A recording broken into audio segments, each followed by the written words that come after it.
Muy buenos días. En primer lugar, quiero agradecerle a la doctora Carolina Ramón por esta invitación a participar el día de hoy en este foro internacional. En segundo lugar, desearle una feliz Navidad y un próspero año 2021. El 22 de noviembre de 1824 se aprobó la Constitución Federal de Centroamérica.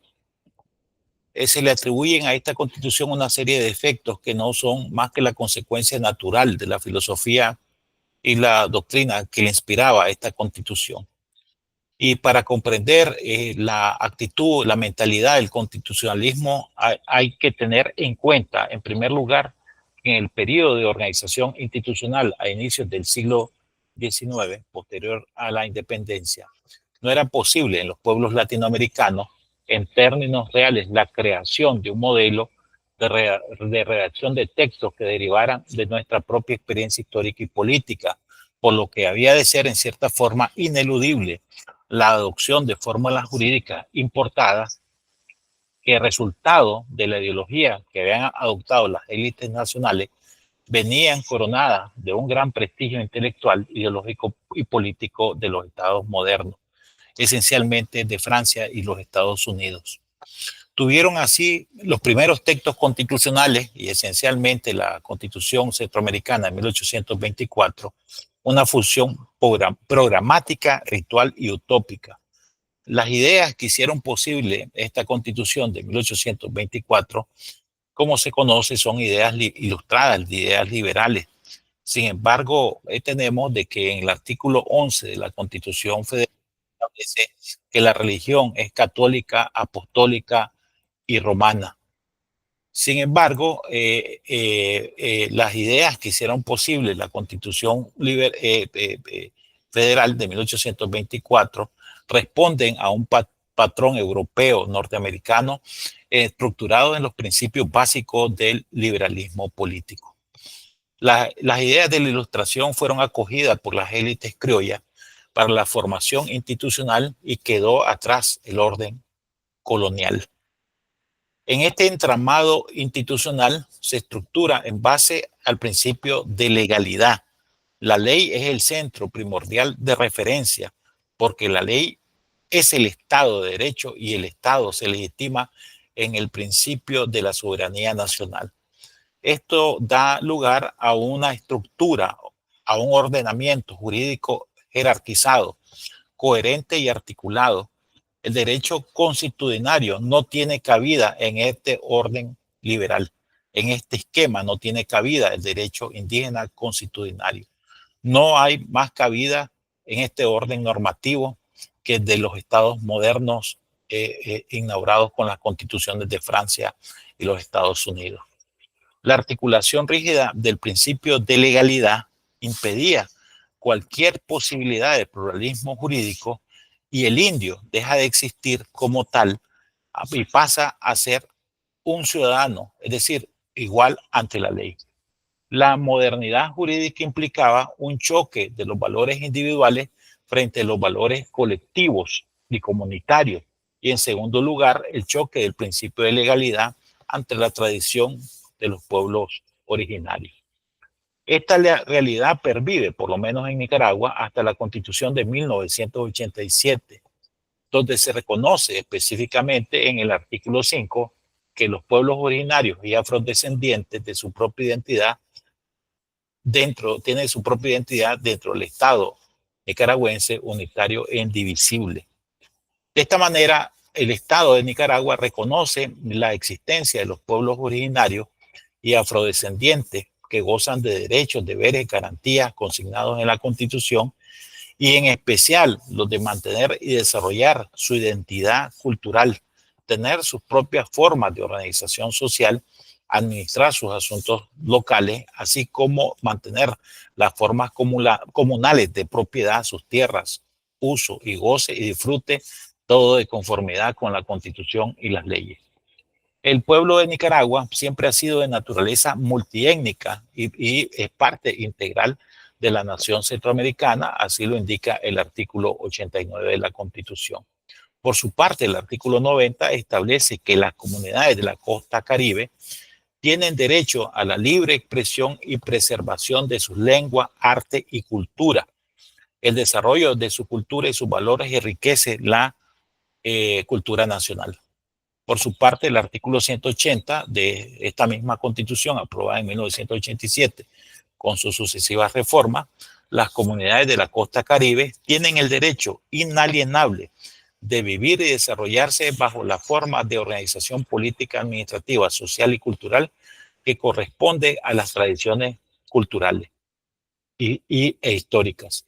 Por su parte, el artículo 181 establece que el Estado organizará por medio de una ley del régimen de autonomía para los pueblos indígenas y las comunidades étnicas de la costa Caribe, la cual deberá contener un estatuto de autonomía. Este estatuto de autonomía establece de manera clara que la administración de justicia en las regiones autónomas se regirá por regulaciones especiales que reflejen la particularidad cultural propia de las comunidades de la costa atlántica de conformidad con la Constitución política. Con la aprobación del Estatuto de las Comunidades Autónomas, en ese momento llamada Atlántica, hoy del Caribe, de 1987, y su reglamento en el año 2003, así como otras normativas secundarias, como la Ley de Lengua, aprobada en 1993, la Ley Orgánica del Poder Judicial, aprobada en 1998, el Código Penal aprobado en el 2007 y el Código Procesal Penal en el 2001, el Código de Familia aprobado en el año 2014, entre otras normativas y leyes de la Administración de Justicia, se materializa principios y fundamentos sobre los cuales descansa el sistema de justicia propia de los pueblos originarios de la costa Caribe. Otorgan además funciones jurisdiccionales a las autoridades indígenas para aplicar justicia dentro de las comunidades de conformidad con las tradiciones y costumbres.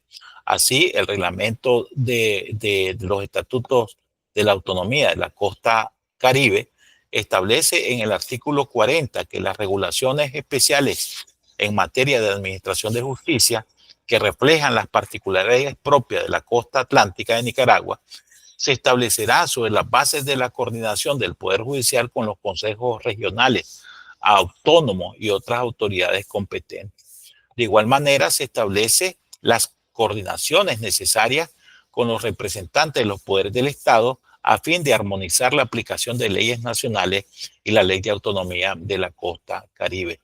Por su parte, el Código Penal, que es una de las primeras leyes secundarias que hace referencia a la jurisdicción y competencias de las autoridades ancestrales, señala que los delitos y faltas cometidas por miembros de los pueblos indígenas y comunidades étnicas de la costa Caribe, en su seno de ellas se resolverá entre la comunidad cuyas penas no excedan de 5 años de prisión y serán juzgados conforme el derecho constitucional.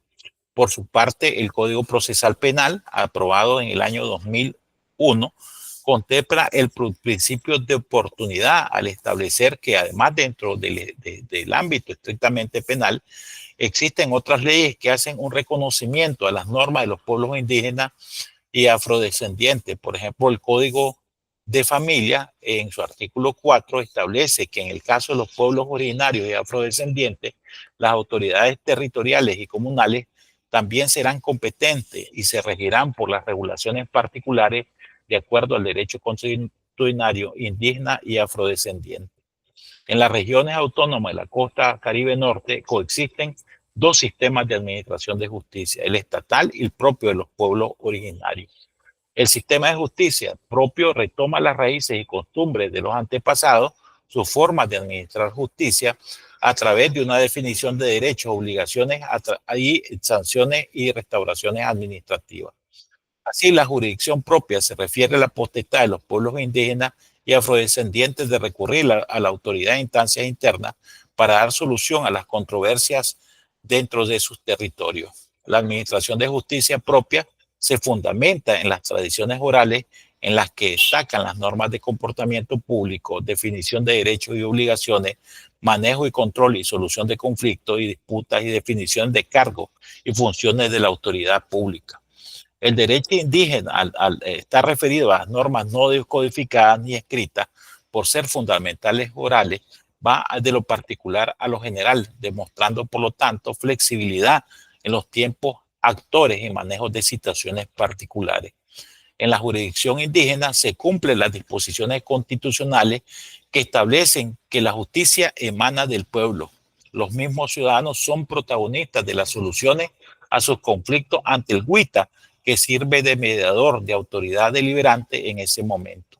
Las experiencias de administración de justicia propia de las comunidades de la costa caribe norte de Nicaragua ha demostrado que no se centra únicamente en el juez comunal o el Huita, sino que desde una visión comunitaria interviene un órgano colegiado integrado por ancianos, pastores, organizaciones de mujeres, familias de la víctima y partes del proceso. Las personas que conforman la junta directiva son el Huita, el suplente del Huita, el secretario, el fiscal, la policía comunal, el vocal, un representante de las organizaciones de mujeres y un miembro del consejo de ancianos. El pastor es un invitado para valorar los casos donde se encuentran involucrados feligreses de la iglesia y el síndico. Entre todos tratan de darle solución a lo que pasa en la comunidad. Estos esfuerzos del Poder Judicial de Nicaragua de acercar la justicia a los pueblos indígenas y afrodescendientes mediante la estructura de los huitas, mediadores y facilitadores judiciales y comunidades se da en la costa caribe. La entrada en vigencia del estatuto, de la ley de autonomía, del reglamento, de la ley orgánica del Poder Judicial, del Código Penal, del Código Procesal Penal y el Código de Familia, entre otras normativas secundarias, hacen posible el reconocimiento de una administración de justicia para estos pueblos indígenas y las necesidades de coordinar entre las autoridades estatales y el restablecimiento de mecanismos de coordinación, articulación o mutuo entendimiento entre los ambos sistemas estatal y comunitario en consonancia con lo que ha establecido el convenio 169 de la OIT de los pueblos indígenas y triviales de 1989 y la Declaración de Naciones Unidas sobre Pueblos Indígenas del 2007, ambos instrumentos ratificados y aprobados por el Estado Nacional. Muchas gracias, le agradezco mucho por invitarme, especialmente a la doctora Carolina, y les deseo nuevamente una feliz Navidad y un próspero año nuevo. Muchas gracias.